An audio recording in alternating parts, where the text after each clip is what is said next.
Hello?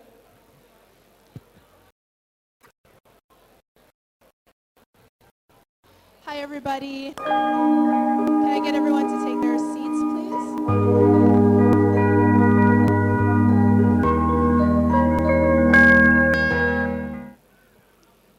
All right, thank you, everybody. If I can get everyone to take their seats.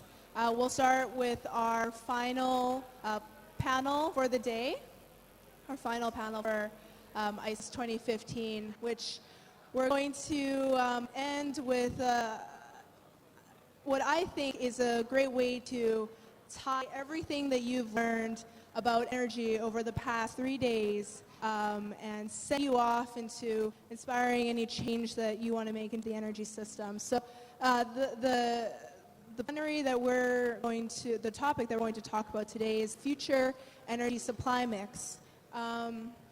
So to frame the energy supply mix and put it into context, I'm just going to get them to flip up my slide here.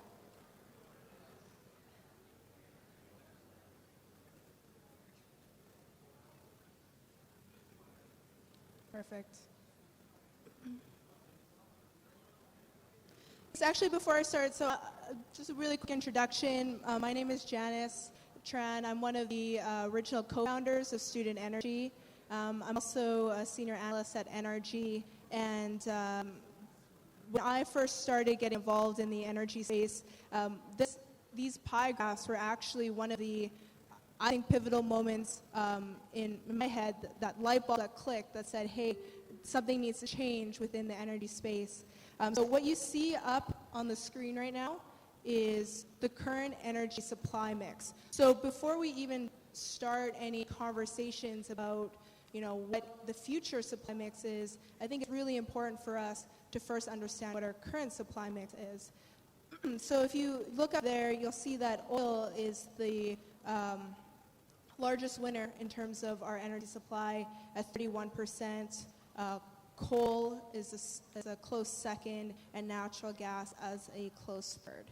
So if add those numbers together, we're seeing nearly three quarters of our energy supply being met by fossil fuels. And then there's a lot of talks about renewable energy, but the reality is that renewable energy makes up about 15% of our current energy supply mix, which isn't quite that big. So I think this is the reality that we need to face today if we're going to tackle some of the very difficult problems that we've discussed throughout the conference. And next slide, please. Oh, back one more. Right. So another important pie graph that I think has been pivotal in my career is to understand the difference between energy supply and electricity supply, or electricity generation. So the graph that you saw before, that included a lot of transportation in there. But when we think of renewables and solar and conventional hydro and wind, we also think about electricity, because currently electricity isn't matched with transportation. It's primary electricity generation source. Plug your iPad into the wall, this is what powers your iPad. So our current electricity generation mix is what you see on the slides there. So almost majority of it is met by coal.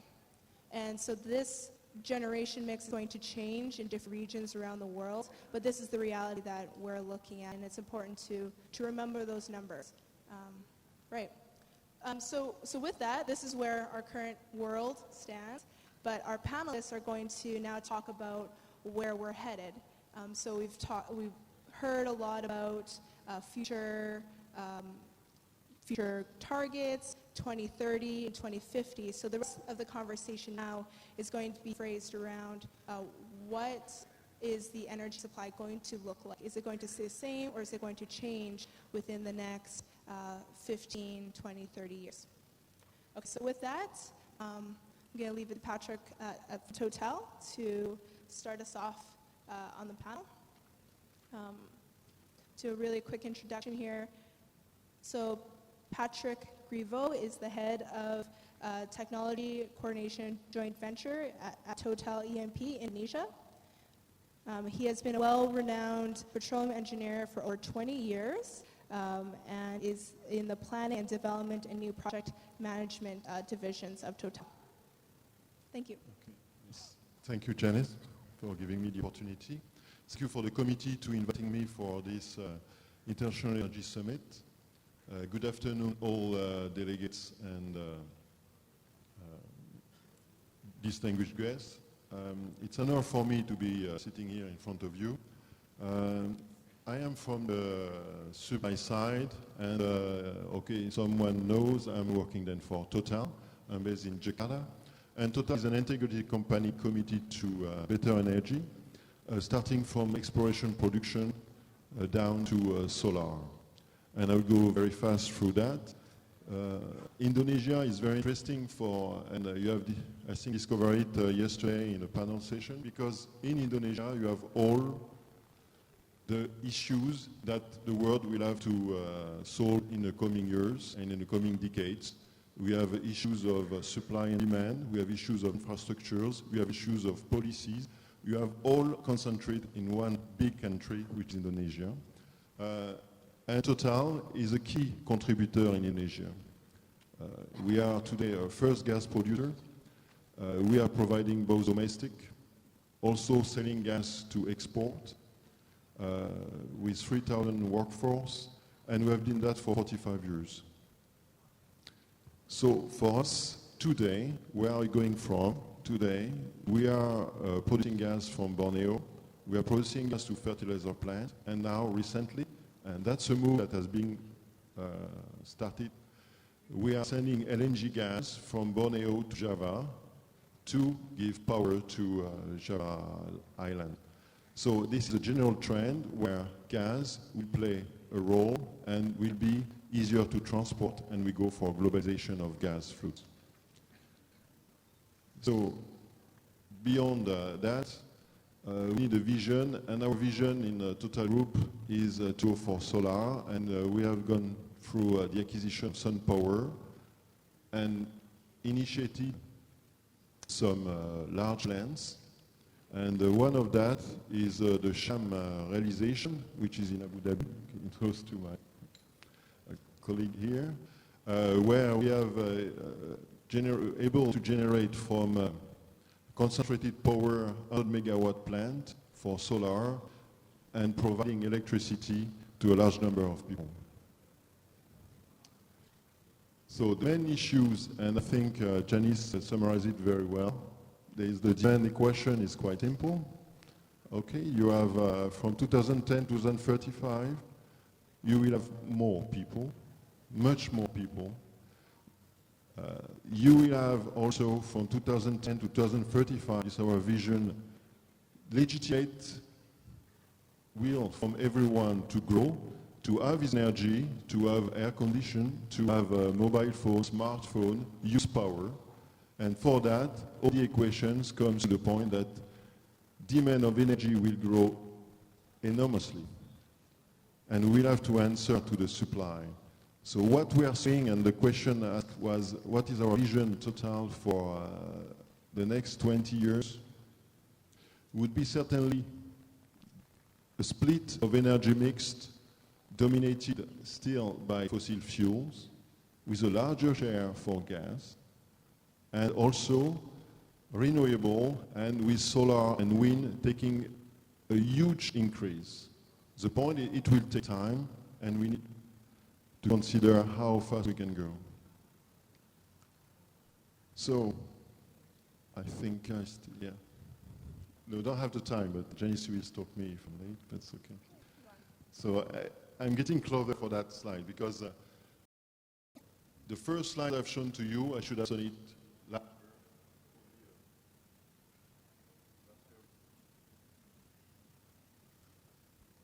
year. Hello? Here.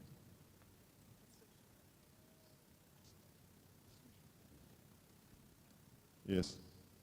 Yes, this is the effect of the oil prices. So, in fact, no more battery. So we have to reduce the cost and share the microphone. No, I think it's very important. In many ways, I should have met last year, 1 year ago, I make a completely different presentation. Now we are at a time, and it's a real time of transition and challenges for us. It's a time where we ask policymakers to make the right decision. Because the oil price is very low, and it's a time also to remove subsidies, to deregulate gas prices, to give more freedom. So really, in terms of, I understand it's difficult, and you know all the oil and gas companies are reducing their workforce, are even freezing recruitment, which is quite bad news for the young people. But you should know also that responsible companies, same as Total, we are also taking action with a long-term vision and long-term thinking. So in many ways, it's a new world, but we want to keep the direction and the vision that we had 1 year ago. And the vision is that the world will be a low-carbon energy at the end, low-carbon supply energy, solar and gas will play a crucial role. And of course, in this, we need to have the innovation possible. And this innovation will come from young and mature people. And the young people will be able to give us the necessary innovations. So I will be brief, because I think that's going well. So one key point about gas, what we see today is that gas will be global, and with 4.5% growth per year of the LNG, we are producing LNG in Indonesia, soon produce also in Australia. Australia will come as a big player in LNG. By doing that, gas will play its role and ensure security of supply for energy for many Asian countries. And you see now with the regasification in Java, or even in Thailand, in Malaysia, in Singapore, we are moving to a new world where there will be a different globalization of gas, and gas will be used differently. All that for power. For solar, what we are looking for is innovation, and innovation in the photovoltaic, and really to improve the efficiency of the photovoltaic. We are very proud already to have a quite very efficient photovoltaic cells with 24% efficiency conversion, and we are looking for out-of-the-box ideas to go better and to go deeper, and then to allow solar to take its place into the world of energy mix. And the last point, and that was the idea that we had, and we will keep the trend, even though shale gas has revolutionized, is that offshore still have some resources to be exploited. And what is very important is this is only possible through a constant innovation. We started very early, in 1960s, step by step, and this is important with oil and gas industry, or extraction in our industry, which is now knowledge-based and very technology. It takes time to come with innovation. You benefit from the work of your predecessors. So you as a young people, you will have the opportunity to build on something which exists already, all the full development, and now subsea, we go by 1,200 meters.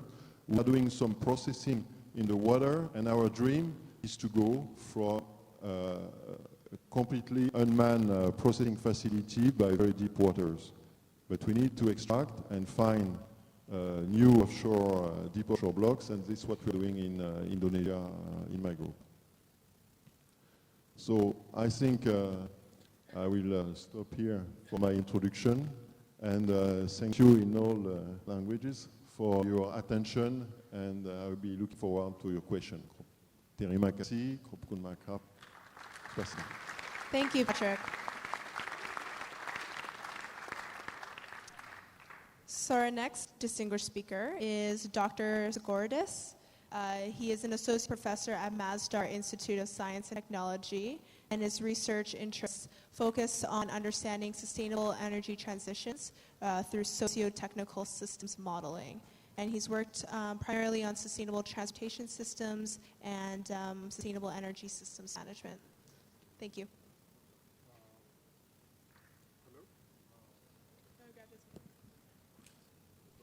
Sure. Janice, thank you very much. Patrick, as well, for a great presentation opening. What I intend to do now is to actually try to bridge what we heard earlier and also in the session yesterday about the importance of the fossil fuels as a primary energy supply with what we heard about the COP21 limits that we actually are facing based on the carbon constraint we have globally. So the title of the presentation is 20 trillion green watts, and it really discusses what the energy mix should be if we really intend to have a sustainable energy transition. So let's see. 20 trillion green watts, where did that come from? Well, first of all, let's see what they provide. If you look at the correlation between energy use in terms of power, I mean, it doesn't matter, it could be in terms of actual energy, and actual GDP production output in every country of the world. Let's say here we see it 1990, 2000, 2010, we see a very tight correlation. Essentially, countries that are having the high GDP, they have high energy use per capita, and vice versa. So if we actually do want to develop the underdeveloped world, that would immediately imply that they would increase their energy supply, their primary energy supply. I mean, that's what it has been happening in the past. I don't see how it will change in the future. So the question now is, how do we actually provide that energy for development? So one approach, I mean, as in the quote here, is basically that the OECD countries need to massively reduce their energy consumption so that they allow the developing countries to actually find additional energy for themselves to develop. Now, is that possible? Basically, what we are saying is essentially that the developed countries go down in their per capita energy consumption, and the developing countries go up. Well, it's a question, but if there is this tight correlation as we see, then that means that basically our GDP per capita in the developed countries would actually have to go down. Something that I don't think that the populace is willing to accept. So how are we going to go from where we are today to 2100? Right? Essentially, what will be the primary energy need as we move from today to 2100? And here I have a set of possibilities. There are people that are focused on renewable energy that say, well, actually, we could actually have about 1400 watts per capita on average. Yeah? And then there are others that say that we need actually 10,000 watt per capita. Our average consumption today, I failed to mention it, is actually about 2,400. And if you look at the average OECD countries, it's 6,600. So basically, we need to be somewhere in that range. There is a study that says actually 2,000 watt is the bare minimum to get a technological society going. And that's kind of a baseline where we assume, so you see that kind of marked line in the middle that goes from 2,400, slowly eases itself down to 2,000 by 2100. So now if we multiply this per capita energy with the population levels, which UN mid-level projection is 10.8 billion, it gives us 20 trillion watts that we actually need to provide to society to have a good life.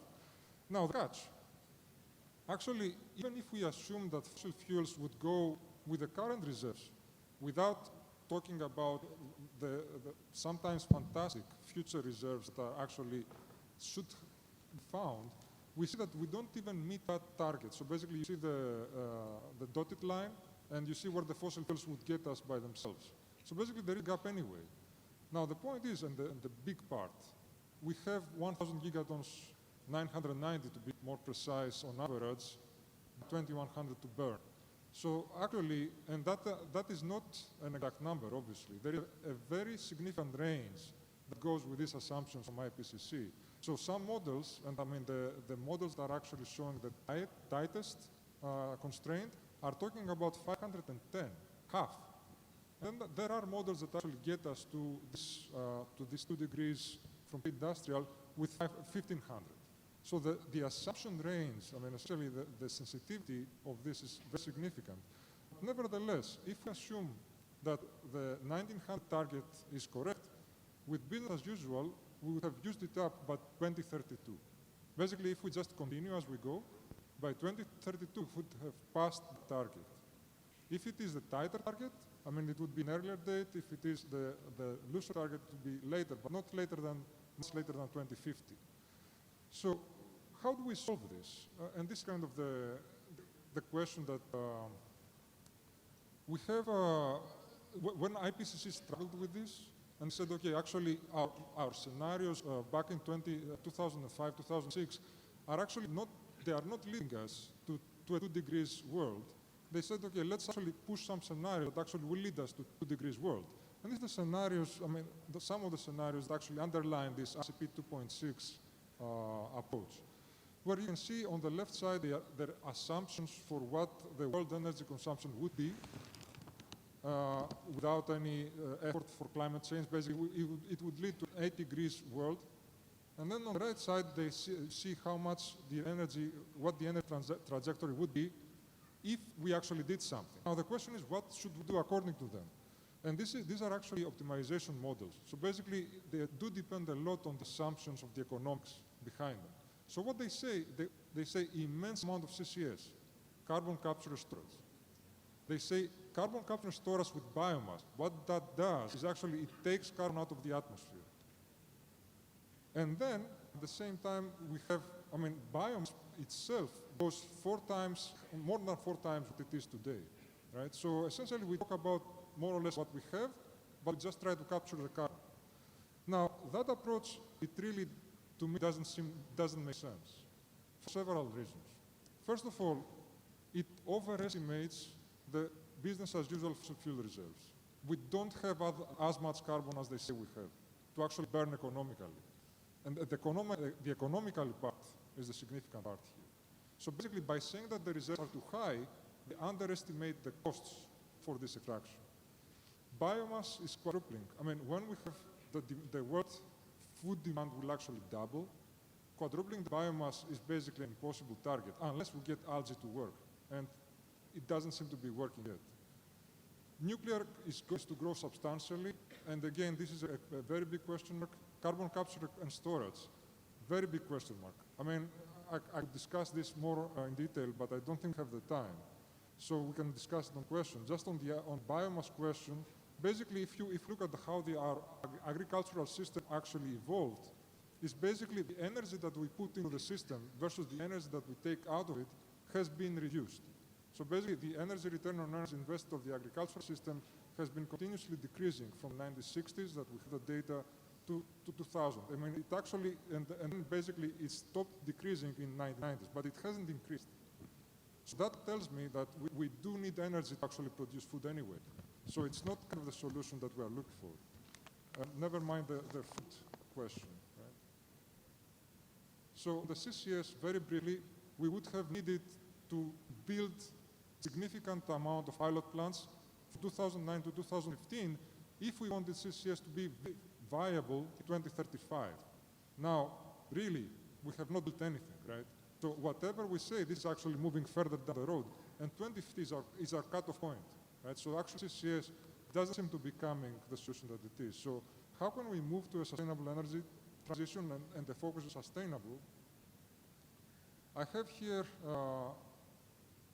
a few guidelines that basically that says we should manage our energy system so that don't kill our planet, right? I mean, that's the first one. The second part is we need to maintain the energy that goes to our society in a decent way. So that, and the important thing is that it doesn't have discontinuities. So we cannot expect in our projections that today we're providing 2,000 watts per capita, and 2 years from now we provide 1,500. I mean, that kills the economy. Whatever you do has to have a very slow slope in this change, right?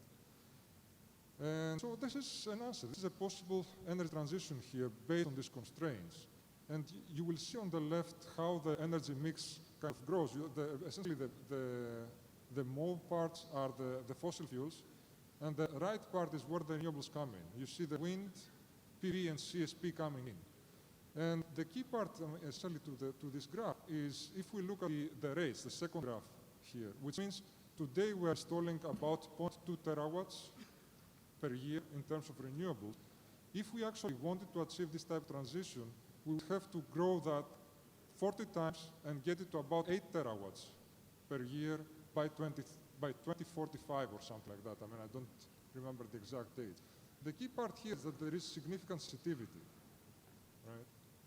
I mean, it depends on how much our demand is, what our carbon caps are, what the fossil fuel phase-out profile itself is, because we can actually push the use of fossil fuels more, but then have to decrease them more rapidly, making the transition more difficult, right?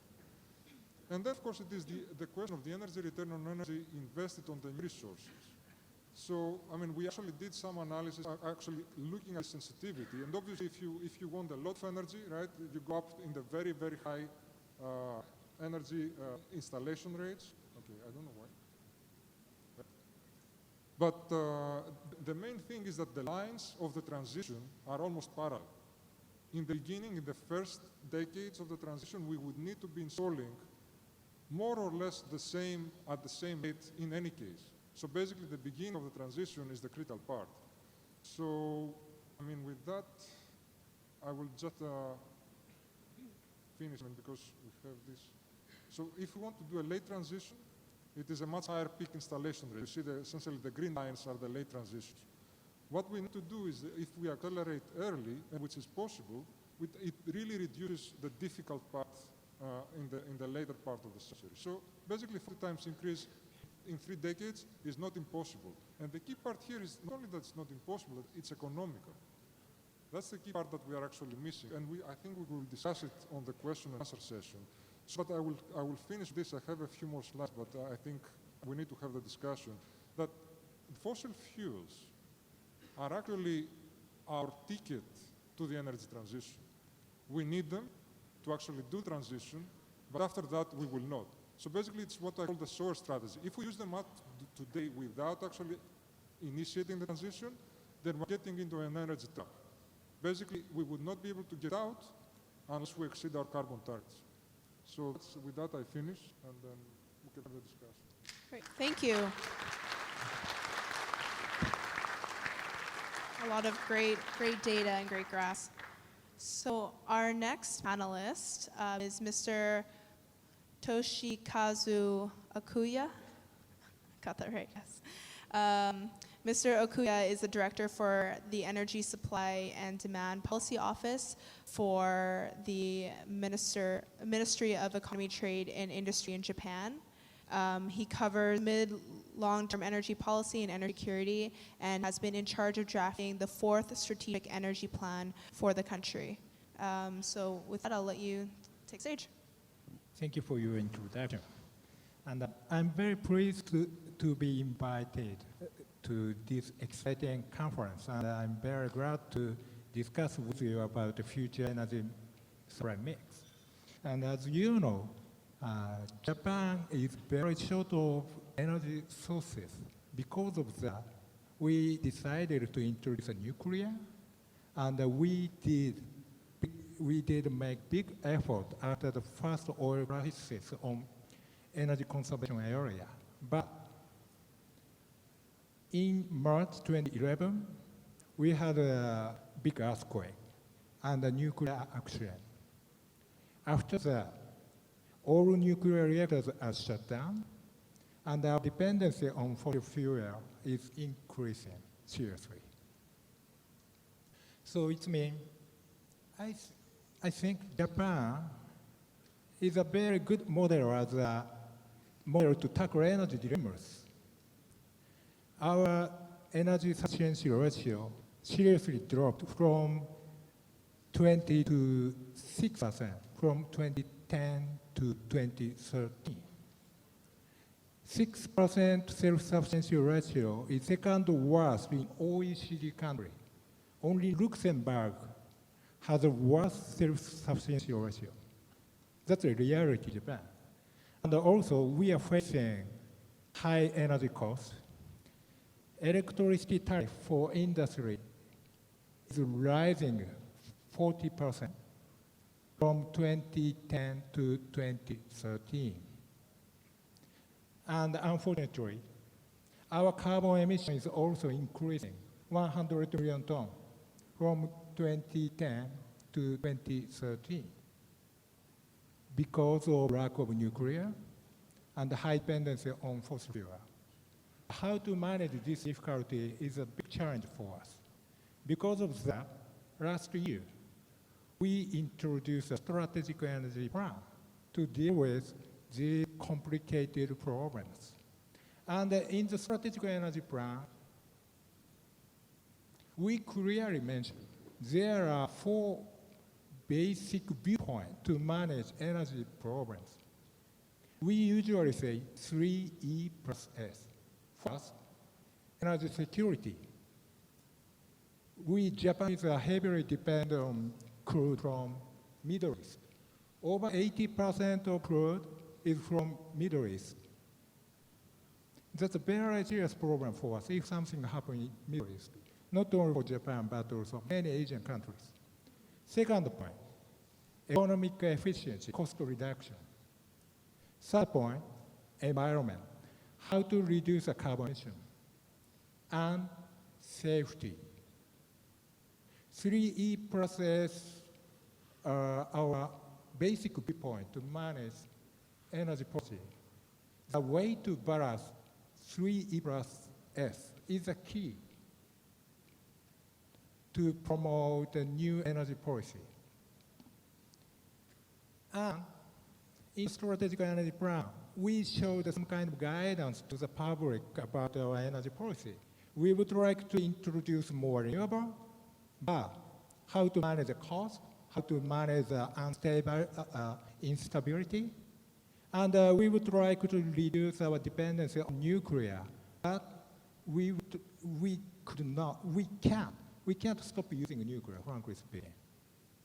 And the coal, how to reduce environmental burden when we use coal, and the natural gas, how to develop more natural gas in diverse areas over the world. Oil. Our dependency on oil is declining rapidly, but on the other hand, how to keep healthy oil delivering industry is a very important thing. So all these kind of things we have to think about. And we have just introduced our outlook of energy mix in 2030. Always in Japan, energy conservation is the first choice. We will reduce energy demand in primary energy sector around 13% by 2030 compared to business as usual case. That's a big effort because Japan has already completed a big energy efficiency, but we will make more effort and we will introduce more renewable like that. And in the power source composition, we will increase nuclear over 2 times compared to the current level. We will use nuclear around 20 through the 22% to total power supply in Japan. And we would like to refrain the dependency on coal. We will use more LNG. But it's not enough to reduce more carbon emission, to reduce more energy costs. By 2030, according to this outlook, that we will be able to improve our energy self-sufficiency ratio from 6 to around 25%. We will control energy cost less than current level. We will reduce our carbon emission 26% from 2013. But after 2030, what should we do? Key is always innovation. After first oil crisis in 1970, Japan rotated a various kind of technology development roadmaps. Through such a kind of effort, we succeeded in big energy efficiency, and now we are enjoying the most highest thermal efficiency ratio of coal. So such a kind of thing we should keep. Now, we have just revised the energy technology roadmap last year. Through this kind of effort, as I mentioned, we are enjoying the highest thermal efficiency on coal thermal power plant all the world. only Japan has over 40% thermal efficiency on coal thermal power. If we will be able to replace all coal thermal plants in India, China, in the United States to the Japanese advanced coal thermal plant. We will be able to reduce 1.5 billion ton carbon emission. This number is bigger than Japanese total carbon emission. Japanese total carbon emission number is 1.3 billion ton. Technology has such a kind of potentiality. Also, now we are focusing on hydrogen now. Hydrogen society will be one of the key to stabilize the energy supply structure in 2050. In Japan, we have already installed over 10,000 fuel cells for household from 2009. And many people will know that Toyota, Honda, such a kind of automobile company, has already started selling fuel cell vehicles. Still, hydrogen society is just beginning.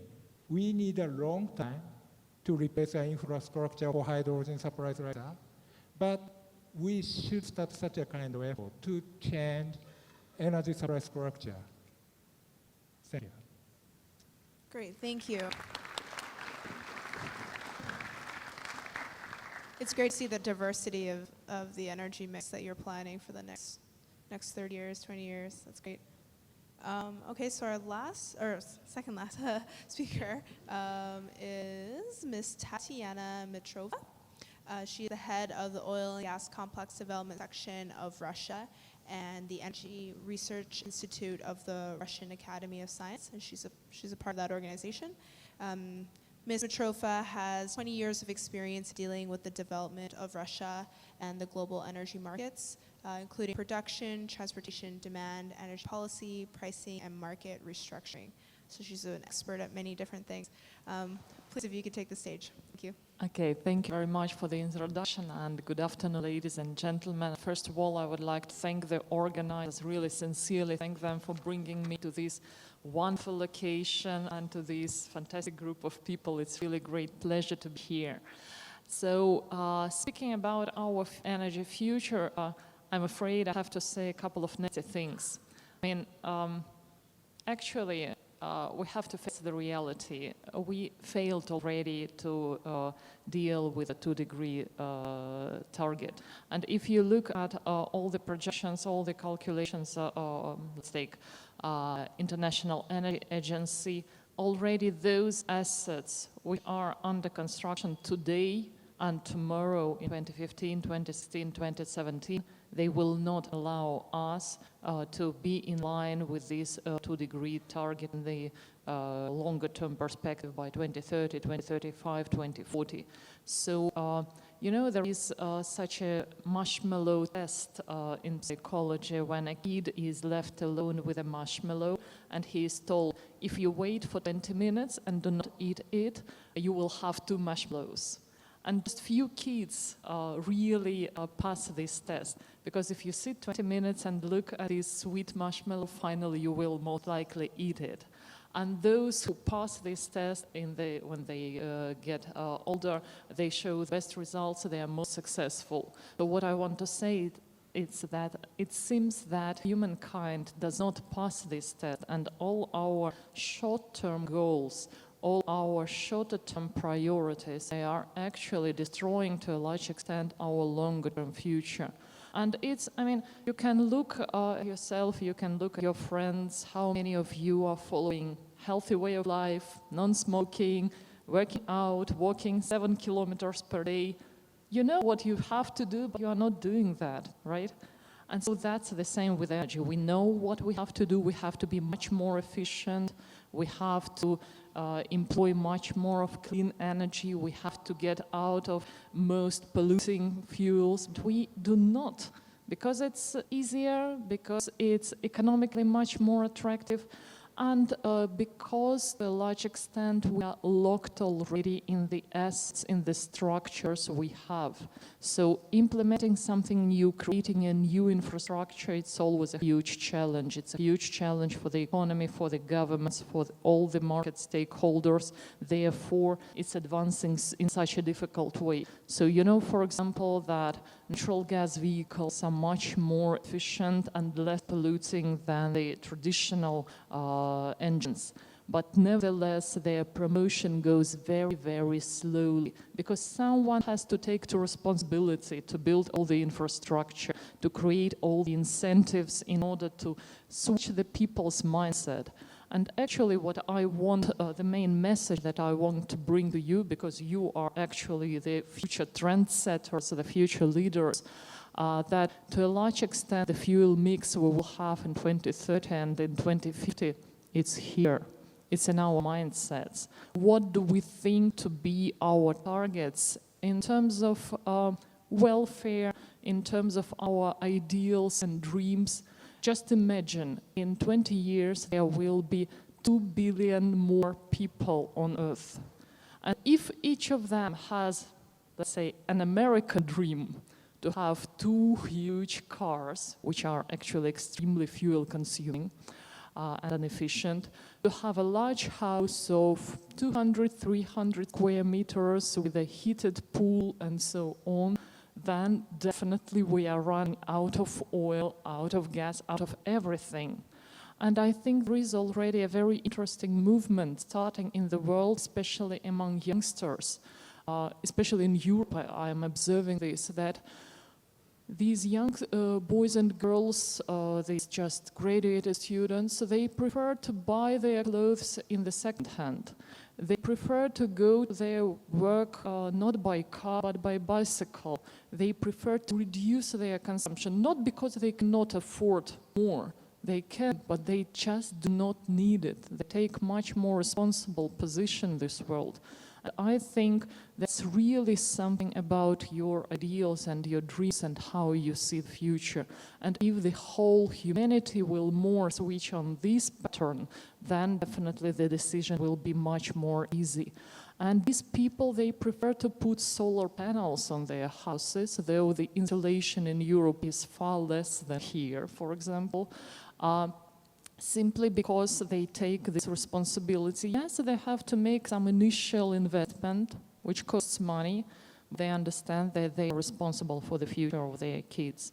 So I think, as I said, the first message is that we have to change the way we think about our future. The second message is probably even more provoking, that as we failed most likely to meet 2-degree target, we have to focus much more not on mitigation but on adaptation. So the time is ticking. We have to do something in this respect. There are some forbidden topics for discussion, like geoengineering, like all these technologies to allow it to extract CO2 from the atmosphere. Some of them were utilized both by the US and by the Soviet Union during the Cold War, so-called climatic weapon. Then actually you are distributing small particles of cement in the atmosphere, and then it is extracting CO2 from the atmosphere. Sounds terrible, I know, but to a certain extent that could become a solution, at least a partial solution. And if we are looking at all these talks about CCS, which doesn't work, as you mentioned already. I mean, I do not see much difference in terms of frightening technologies, whether you are storing CO2 underground or whether you are distributing cement in the atmosphere. It's equally dangerous. But I mean, anyway, we should not have these forbidden topics. We should look at all the solutions available, because actually there is not so much room left for us. And in this situation, we have to employ everything which can help. We have to employ nuclear. We have to employ all renewables possible and impossible. We have to support all fuels, and we need all fossil fuels as well. the cleaner version, obviously, as much as possible. But I think that we not have so much choice to say, we do not want coal, we do not want oil, we do not want gas. We cannot afford that. We need everything, frankly. Once again, in 20 years, there will be 2 billion more people, out of them approximately 900 million in Africa, without any access to energy at all. They cannot heat their food, they do not have light, they do not have refrigerator. So for them, it is a basic good. And I think it's absolutely immoral to refuse these people such an access. So therefore, to sum up, we need everything. We need all the variety of energy technologies, and definitely we need a lot of new creative ideas, which is a place for you to propose new technologies, to propose the new ways of market organization and functioning, propose the new ways of international cooperation in the energy supply. Thank you. Great, thank you.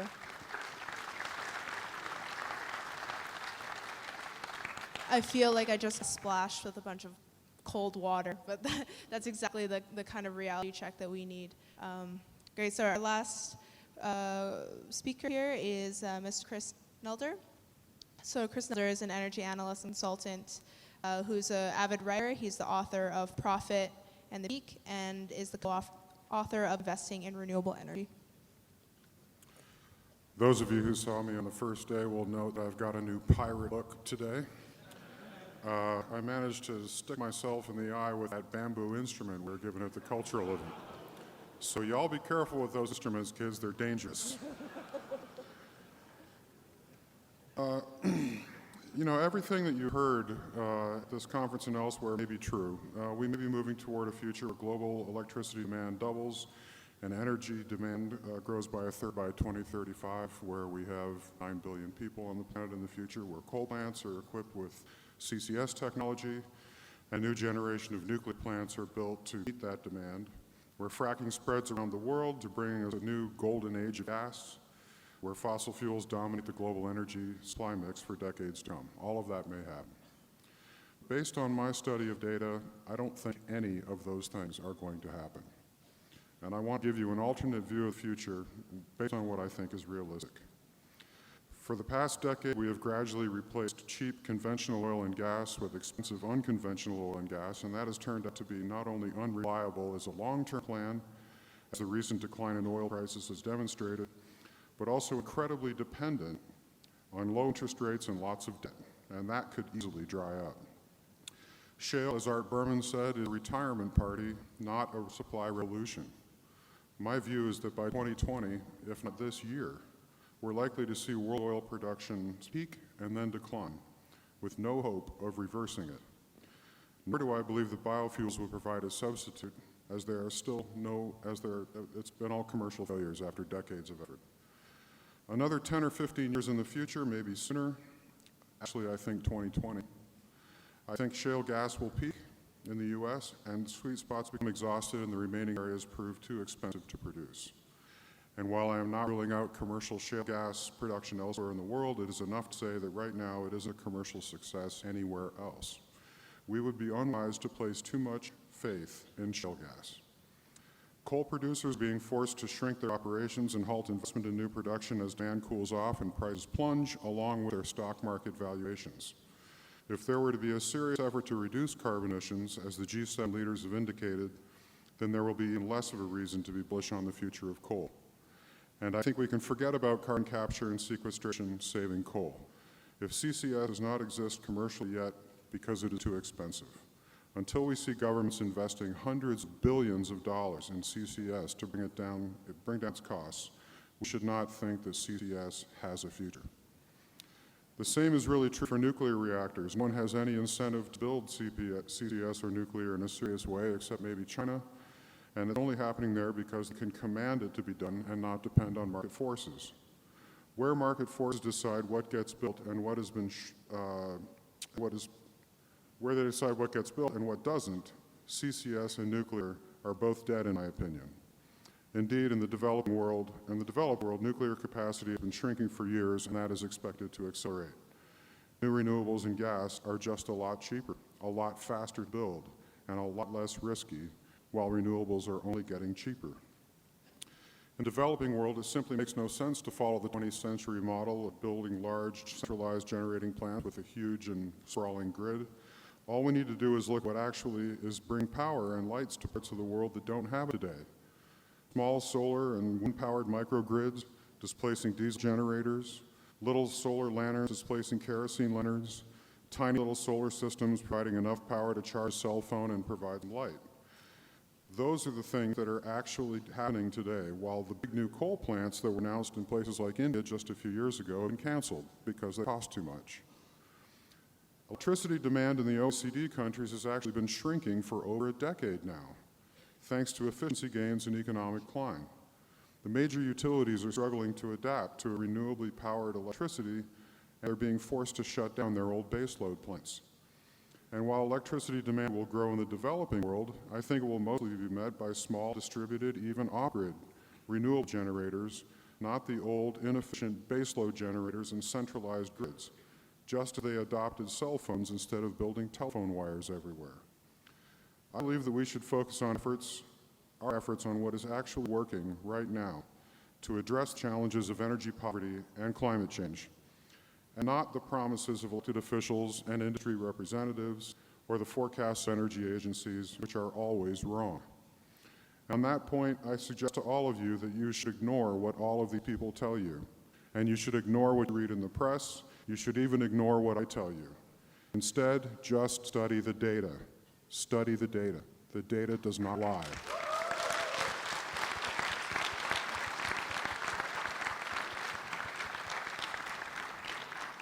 I think that we're in for several generations of enormous transition, both in grid power and in transportation, and that we have already passed a tipping point that leads us to a renewably powered future.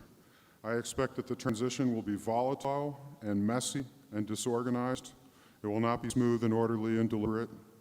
And I think it will largely happen as a result of market forces, not as the result of some global binding agreement on carbon pricing or some grand strategy. It will happen. And it will leave us with a far better and healthier and more efficient world than the one we have today, one in which we still have a fighting chance to halt climate change. It will take lots of human energy, ingenuity, creativity, and courage to make those things happen. And they will be achieved by you, the new generations, not by people in power today. As the great German physicist Max Planck famously said, science advances one funeral at a time. So we're counting on you. And based on the delegates that I've met so far, I am very optimistic that you will succeed. Godspeed to you all. Thank you, Chris. Read the data. I like that. All right, so I'm going to open it up for questions. So I'm taking questions from the mics, Pigeonhole, and I'm going to take the liberty as moderator to ask a few myself as well. So I'm going to kick it off with my first question. So there's a lot of talks about greenhouse gas mitigation and climate change, and all of you have mentioned it in your forecasts. So I want to hone in on this. So when leaders set 2030, 2050 targets at the COP21 summit, hopefully, we're going to be the leaders that are implementing that change. How do you see meeting this 2-degree global temperature, 450 parts per million greenhouse gas limit? How does that align with your forecast of energy future, or does it not align at all? I'm going to go to Sure, Patrick, go ahead.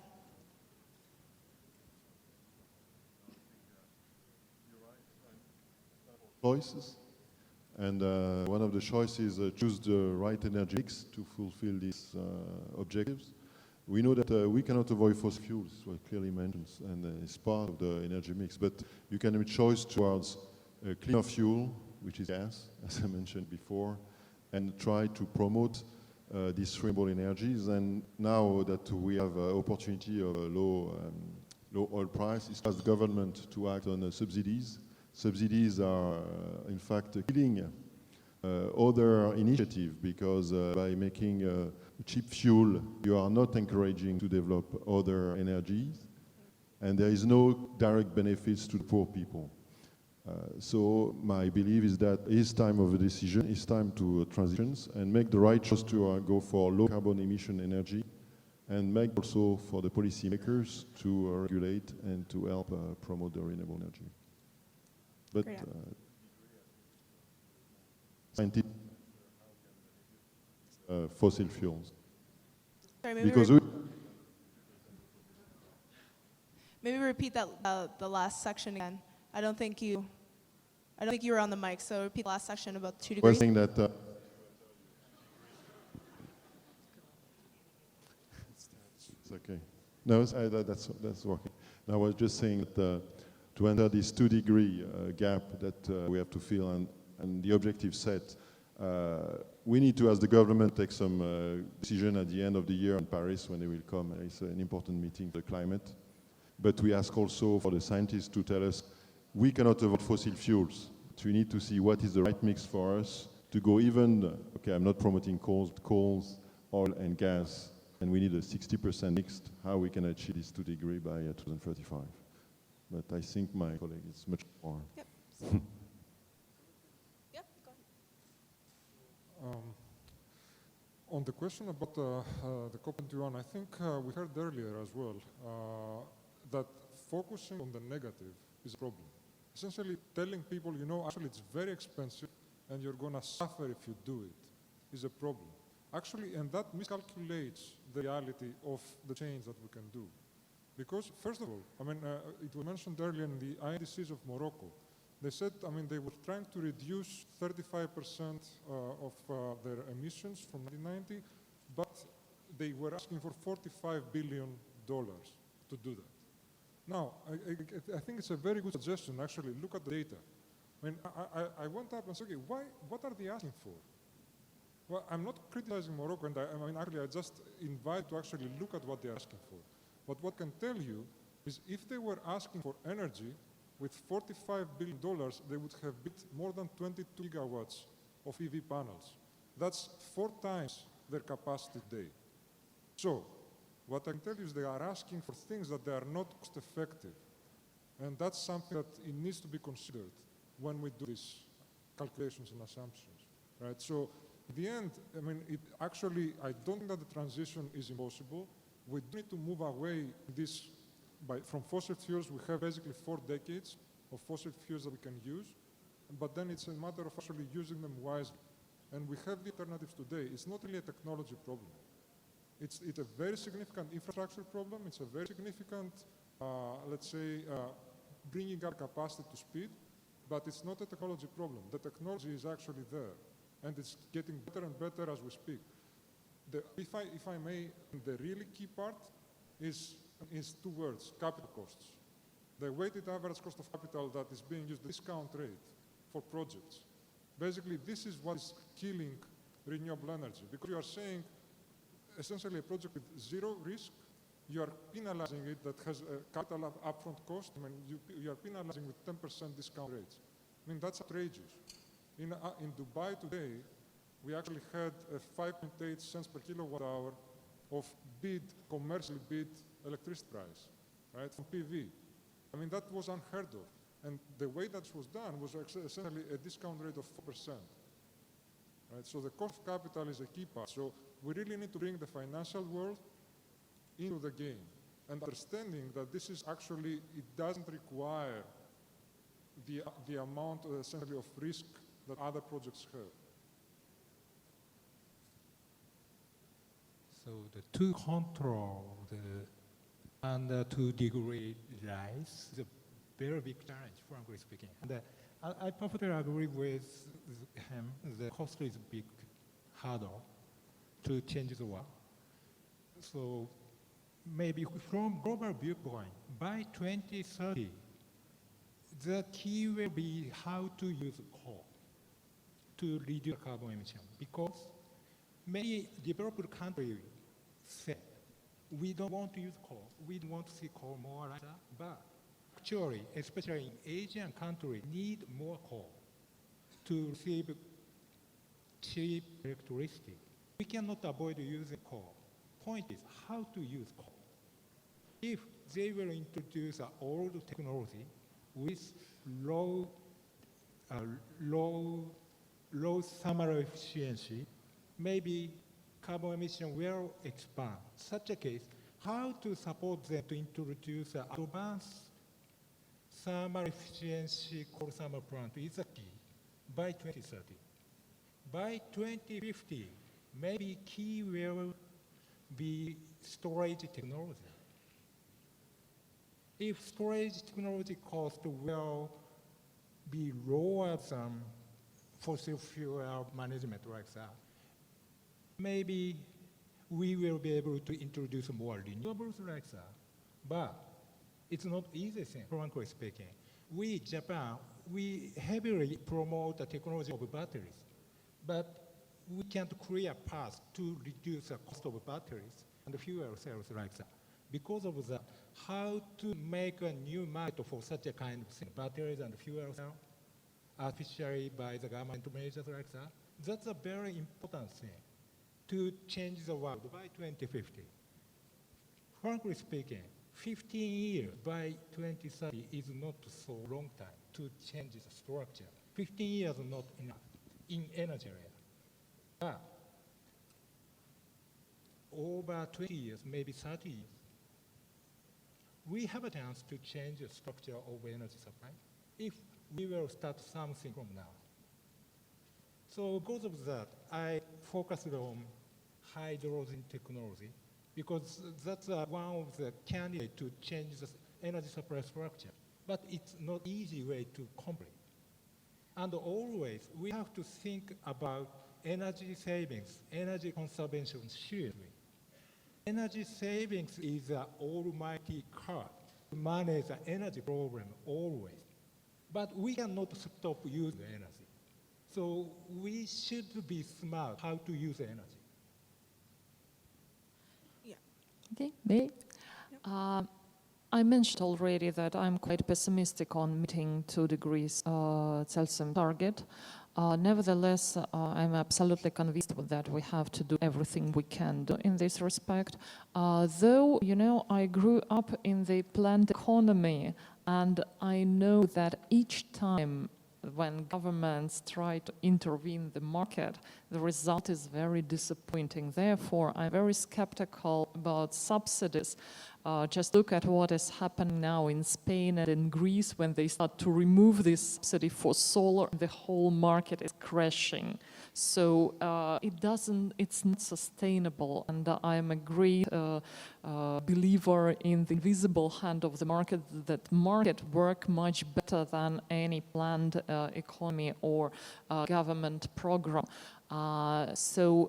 Here I would rather focus on what you are mentioning, storage, electricity storage. It's an absolutely critical thing for all these future renewables development, because at the moment, because of this intermittent capacity, they do need a lot of backup capacity, which makes the whole story quite economically inefficient.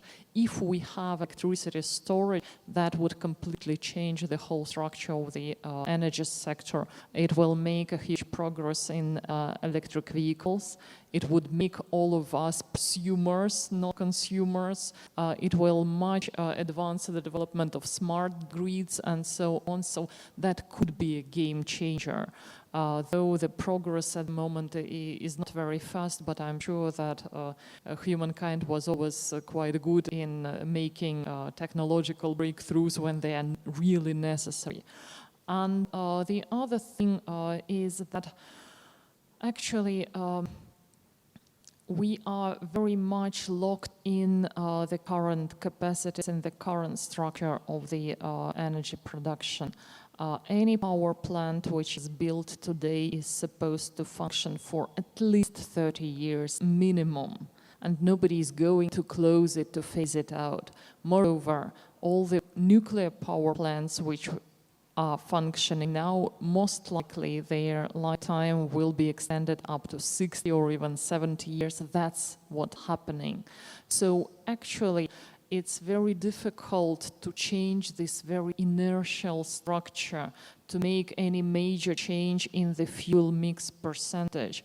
You remember Alice in Wonderland, in order to stand, you have to move. In order to move, you have to run twice faster. That's exactly the situation in the energy sector. If we want to change this pie chart by 1%, it is already requiring enormous efforts and investments worldwide.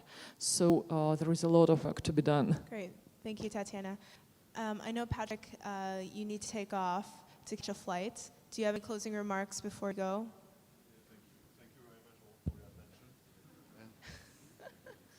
Thank you very much for your attention. And okay, I have one word of advice. So be bold in your choices and always choose passion. Thank you. Great advice.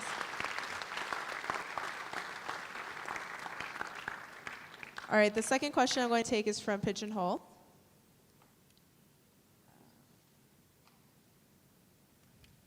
So I don't know if it's up on the board, but the question is essentially, why do people keep talking about the future energy mix when the future energy mix has not yet been achieved? So I think what this question is asking is, it doesn't seem like energy mix has changed very much in the last 15 years. So is it even something worth talking about? Do you really think that there is going to be much change? I think this is not correct. I mean, because if we look at 15 years ago, projection for photovoltaics and wind penetration in the industry was much, much lower than what it is today. So actually, it is the inverse of the question. Why didn't we predict correctly back then that PV and wind today would be so much cheaper than what they are? That they are much cheaper than what we thought. The assumption that we had for 2020 and 2025 have already happened, basically. So, I mean, actually, I think it's the opposite. The question is why projectors not figure that out? And the same thing actually is happening looking into the future. We think with the eyes of the past, but the future actually is really changing under our feet already. Yeah, I think that's a great point. One of the core values of student energy is that we want to promote students to create and facilitate a sustainable energy future, but we don't pretend to indoctrinate what that sustainable energy future looks like. We leave that up to the students to figure that out, whether that's environmentally sustainable, socially sustainable, what have you.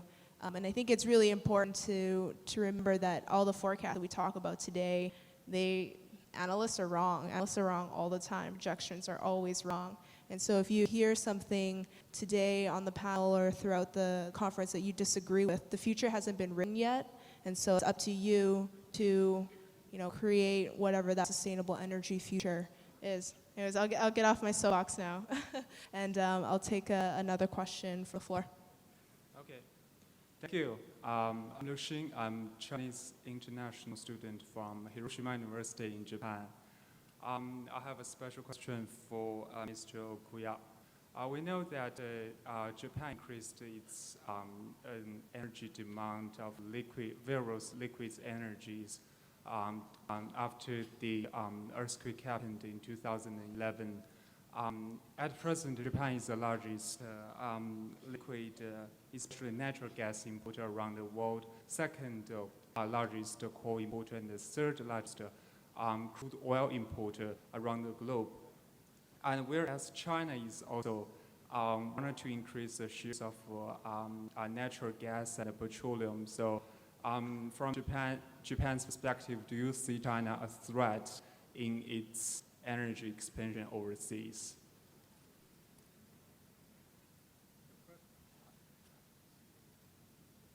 That's correct. So you're correct. Japan is the largest LNG importer over the world still. Over 1/3 LNG export to Japan still. Yeah.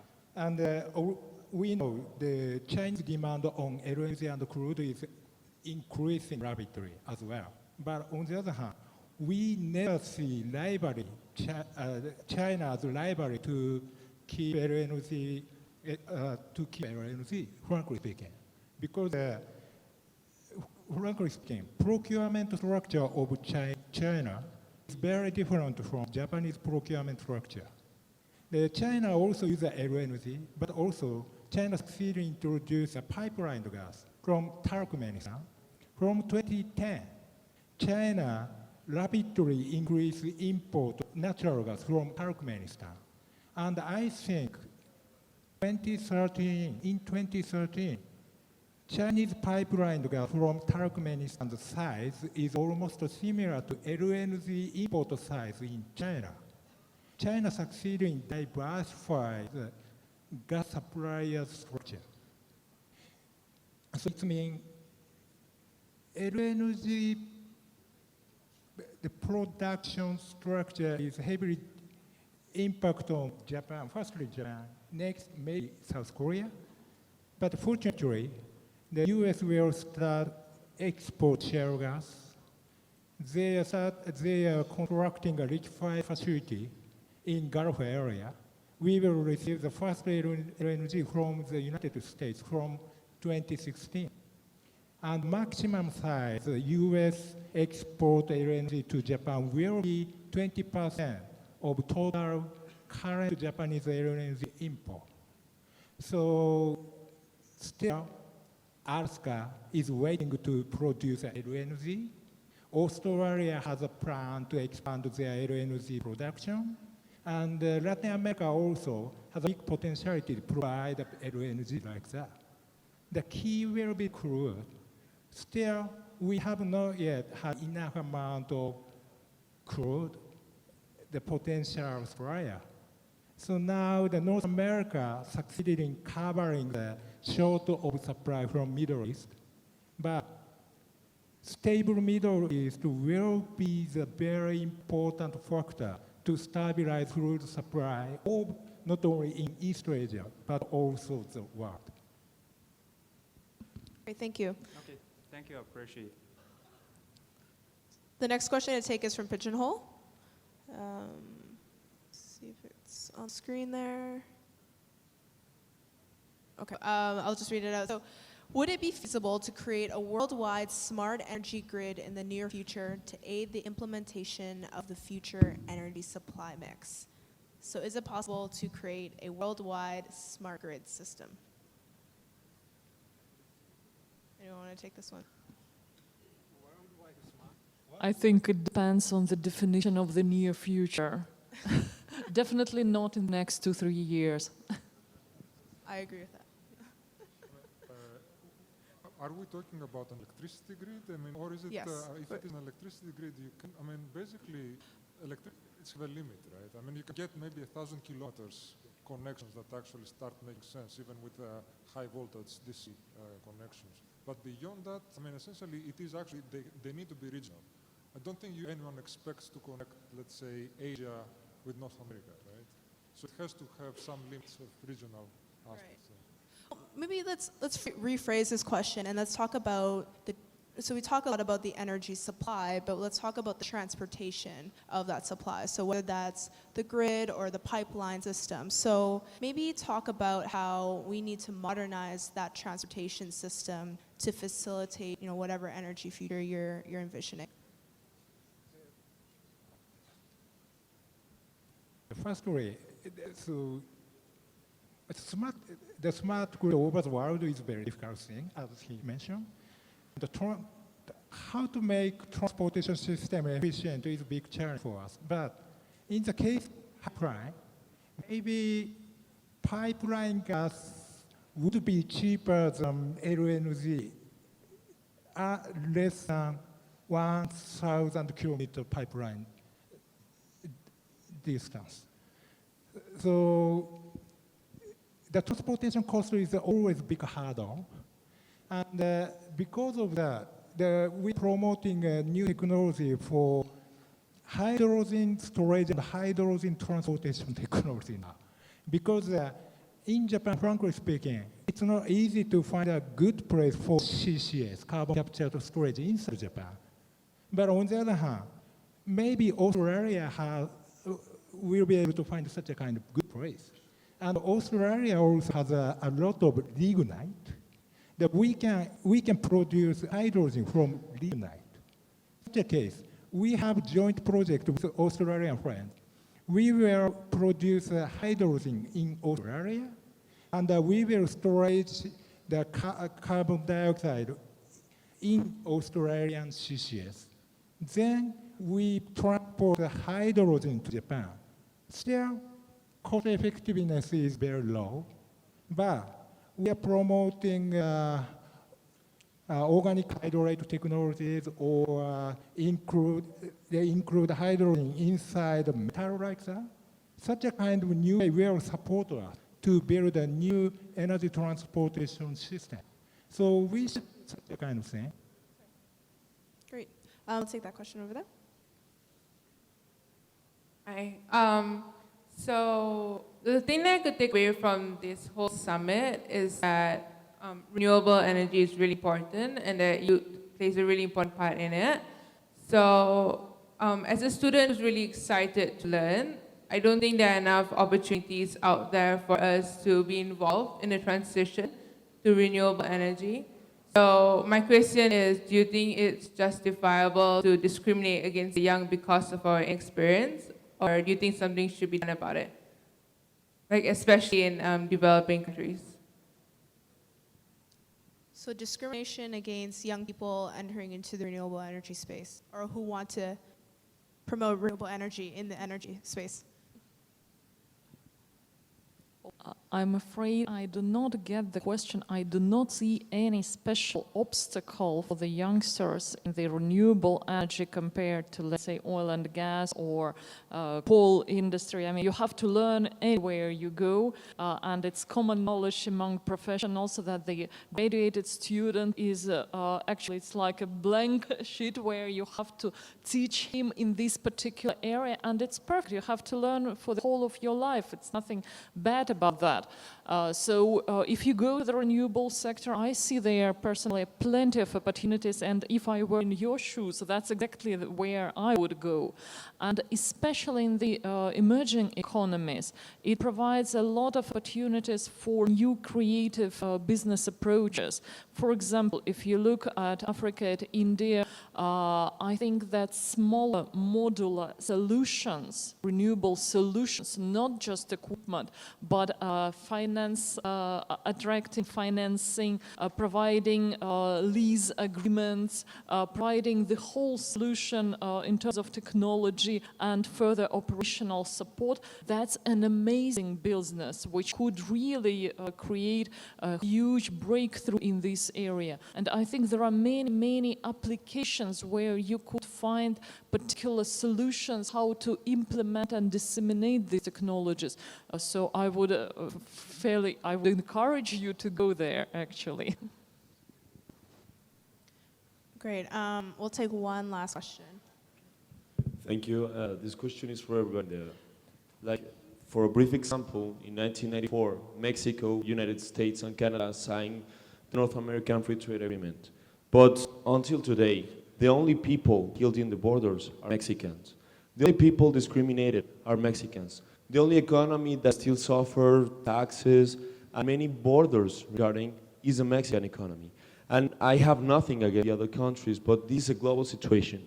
When Sorry, what's the question? Yeah, when undeveloped nations sign treatments with developed nations, we always get discriminated in many aspects. How can you assure the young people, the society, the general society, that creating new treatments, that creating a cooperation between the rich and the poor will be equitative and equality in the present?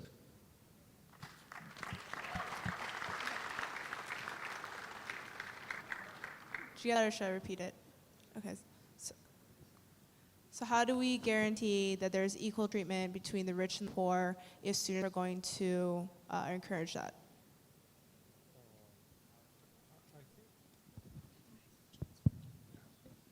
So actually it's a very interesting question and a valid one, but I think it's addressed to a wrong forum in some ways, because the energy guys, the energy people did not enable NAFTA, for example, right? Or the currently being discussed agreements now.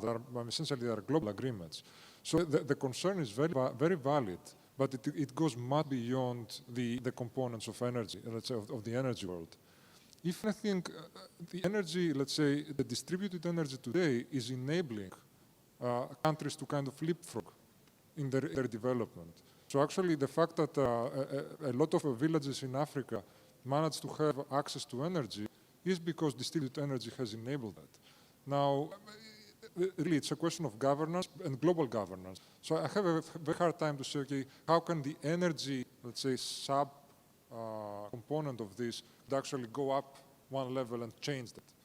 It's a valid question, but I think it is for a different form or setting. Maybe I didn't understand it well. So, firstly, energy is very key to promote the economy, frankly speaking. But on the other hand, because of climate change things, we'll give some kind of a hurdle for developing country to promote the economy because energy supply vulnerabilities like that. So we are facing such a kind of big challenge.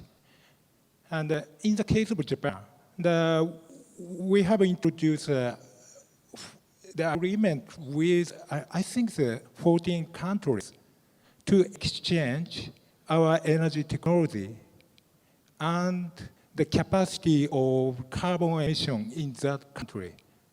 So under the climate change agreement, so maybe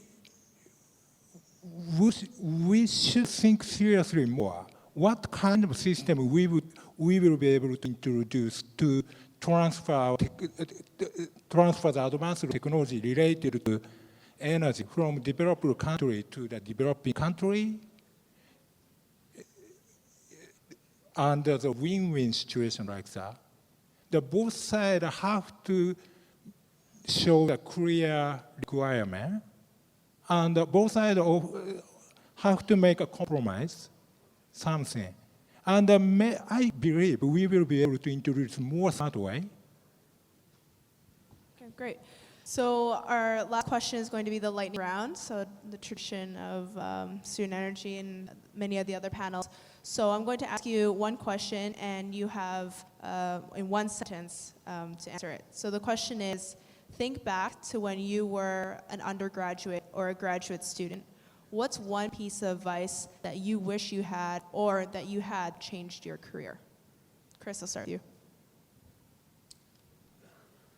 When I was an undergraduate, no one was studying energy except maybe petroleum engineers, and geology was very much out of fashion at that point. I wish that someone had told me to study energy. Great. Well, I'll say a more philosophical thing that, and it's my experience. First of all, if you want to change the world, start with yourself, changing yourself.